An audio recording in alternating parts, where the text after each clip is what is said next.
ഈ കഴിഞ്ഞ 10 വർഷം കേരളത്തിൽ ഒരു കമ്മ്യൂണൽ റൈറ്റ്, ഒരു വർഗീയ കലാപം നടന്നിട്ടില്ല. അതിന് കാരണം LDF ഗവൺമെന്റ് എന്നാണ്.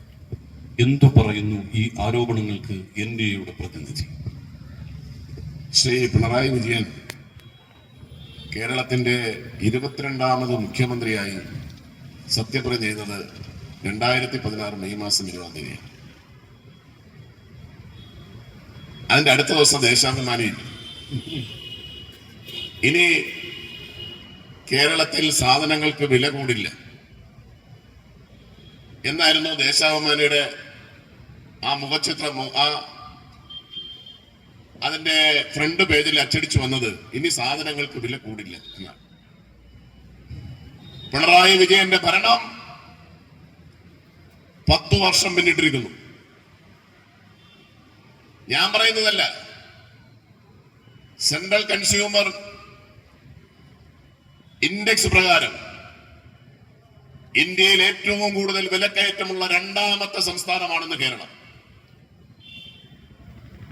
ഏതെങ്കിലും ഒരു സാധനങ്ങൾക്ക് കേരളത്തിൽ വിലക്കുറവുണ്ടോ?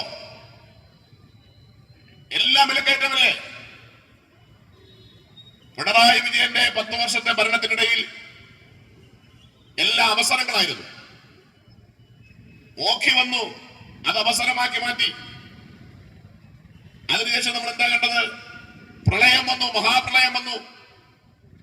8500 കോടി രൂപയാണ് പിണറായി വിജയന്റെ കൈകളിലേക്ക്, മുഖ്യമന്ത്രിയുടെ ദുരിതാശ്വാസ ഫണ്ടിലേക്ക് ഒഴുകിയെത്തിയത്. ഞങ്ങൾ സർക്കാർ ജീവനക്കാരുടെയും 1 മാസത്തെ ശമ്പളം പിടിച്ചെടുത്തു. അന്ന് സർക്കാർ ജീവനക്കാരാണ് ഞാൻ. 8500 കോടി രൂപ പിണറായി വിജയന്റെ ഈ മുഖ്യമന്ത്രിയുടെ ദുരിതാശ്വാസ നിധിയിലേക്ക് ഒഴുകിയെത്തി.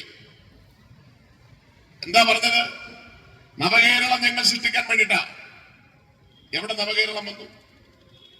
8500 കോടി രൂപയ്ക്ക് എന്ത് നവകേരളമാണ് പിണറായി വിജയൻ ഉണ്ടാക്കിയത് കേരളത്തിൽ? നവകേരള സദസ്സുമായി ഇപ്പോ 2 വർഷത്തിന് മുമ്പ് മുഖ്യമന്ത്രി, മന്ത്രിമാരെല്ലാം വീണ്ടും ബസ്സിലേക്ക് കയറി യാത്ര ചെയ്തല്ലോ. എന്തായിരുന്നു നമ്മുടെ നാടിന്റെ അവസ്ഥ? എന്താ? അന്ന് പ്രളയം കയറിയ പല പ്രദേശങ്ങളും ഇന്നും 10,000 രൂപ പോലും ധനസഹായം കിട്ടാതെ, VSന്റെ സഹോദരിക്ക് പോലും 10,000 രൂപ ധനസഹായം കൊടുക്കാൻ കഴിയാതെ 8500 കോടി രൂപ കയ്യിലുണ്ടായിട്ട് ഒരു നവകേരളം സൃഷ്ടിക്കാൻ പിണറായി വിജയന് സാധിച്ചില്ല.